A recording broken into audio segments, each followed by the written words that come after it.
rappresentanza, io rappresento il Comune di Rovigo, il sindaco è Massimo Bergamì.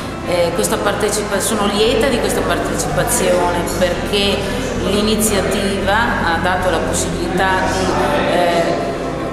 riattivare una consapevolezza nuova dei diritti dei bambini, dei minori, che spesso viene sottovalutata, ma soprattutto ci dà l'opportunità di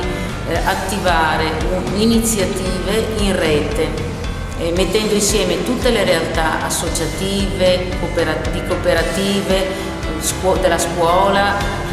sociosanitarie, che in questo campo da anni svolgono attività importanti, ma mettersi in rete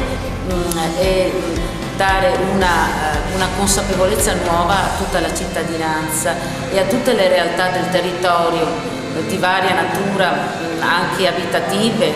legate alle famiglie, che possano trovare insieme delle soluzioni per una migliore condizione di vita per i minori, per il mondo dell'infanzia e dell'adolescenza, verso la quale già si fa,